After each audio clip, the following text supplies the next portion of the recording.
Olá pessoal, tudo bem? Neste vídeo nós vamos falar de mais três distribuições importantes ao DOE, a distribuição Q², a distribuição T_Student e a distribuição F. Então vamos começar falando da distribuição Q². Então é o seguinte, quando você tem a soma dos quadrados de K variáveis aleatórias distribuídas pela distribuição normal padrão, que é a distribuição normal com média zero e desvio padrão e variância unitária, você tem um processo Q². Então, isso daqui nós podemos escrever assim, ó, somatório para todo I de zi ao quadrado, certo? E a gente sabe que a normal padrão ela é o resultado desse processo aqui, ó, x menos mi sobre sigma, né? Então, o que eu estou fazendo basicamente é somar isso daqui elevado ao quadrado. Eu elevo ao quadrado primeiro e somo para todo i. Tranquilo? Se eu considerar, por exemplo, a variância, o que seria a variância? A variância ela é basicamente isso aqui, ó, x menos mi ao quadrado dividido por n menos 1, se eu falar da variância amostral, por exemplo, né?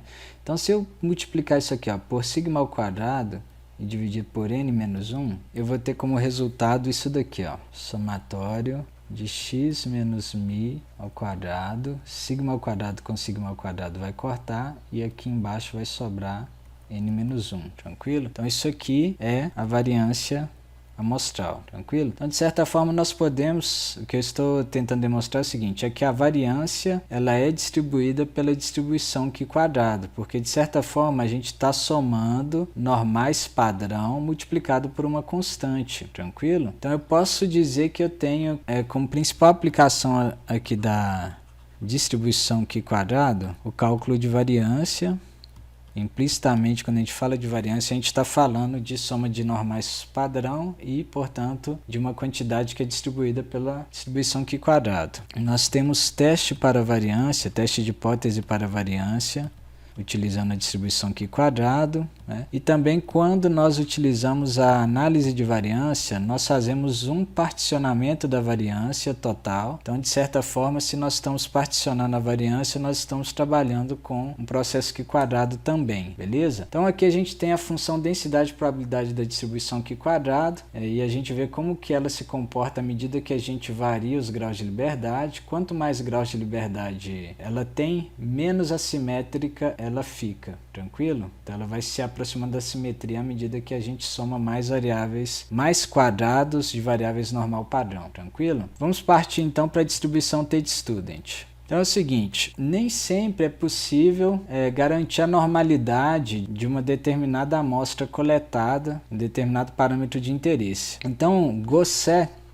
que utilizou o apelido de Student, ele criou a distribuição T, que é chamada de T_Student em sua homenagem, para trabalhar em procedimentos com N tamanho amostral pequeno. Então, basicamente, a ideia dele foi a seguinte, se você tem uma amostra de tamanho N, e a partir dessa amostra você calcula as estatísticas amostrais, a média e o desvio padrão. Se você fizer essa padronização aqui, ó, x barra menos a média populacional dividido por S sobre raiz de N, você tem um processo T_Student com N menos 1 graus de liberdade, tranquilo? Então é uma distribuição que vai te penalizar de acordo com o seu N, de acordo com o tamanho amostral, você tem esse tamanho amostral menos 1 graus de liberdade. Quanto menor o número de graus de liberdade, maior a incerteza dessa distribuição, que ela vai ter uma probabilidade menor na média e maior nas caudas. Mas a gente percebe também que à medida que a gente aumenta o número de graus de liberdade, a gente se aproxima da normal 0,1. Então alguns autores consideram que se você tem N maior ou igual a 30, você pode utilizar a distribuição normal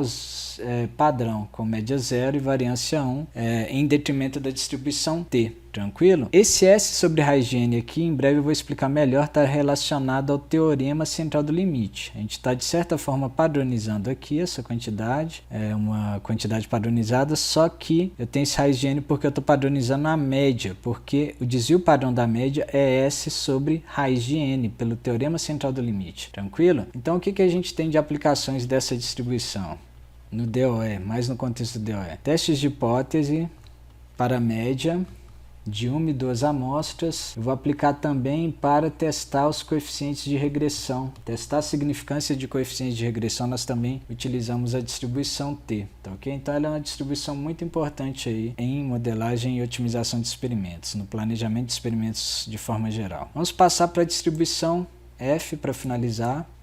Então é o seguinte, a distribuição F, basicamente, ela é utilizada para inferência relacionada à razão entre variâncias. Então aqui vamos supor que nós temos duas VAs, x e y, ambas são normalmente distribuídas. A primeira com sua média específica e variância específica de x, e a segunda com sua média e variâncias também específicas, né? Se eu pegar essa razão aqui, ó, a variância amostral dividido pela variância populacional da primeira, e isso tudo dividido pela variância amostral da segunda sobre a variância populacional da segunda, essa quantidade é distribuída pela distribuição F com n-1 graus de liberdade no numerador e m-1 graus de liberdade no denominador, onde n seria aqui o tamanho amostral que eu coletei da VAx e m o tamanho amostral que eu coletei da VAy ou da população y, tranquilo? Eu posso manipular isso aqui e ficar só com uma razão entre as variâncias amostrais. Então se eu pegar s de x ao quadrado sobre sigma x ao quadrado, isso daqui eu vou multiplicar cruzado, vai ficar sigma y ao quadrado sobre sy ao quadrado, fn-1, m-1. E agora eu vou deixar só as variâncias amostrais do lado esquerdo. Então vai ficar s de x ao quadrado sobre s de y ao quadrado.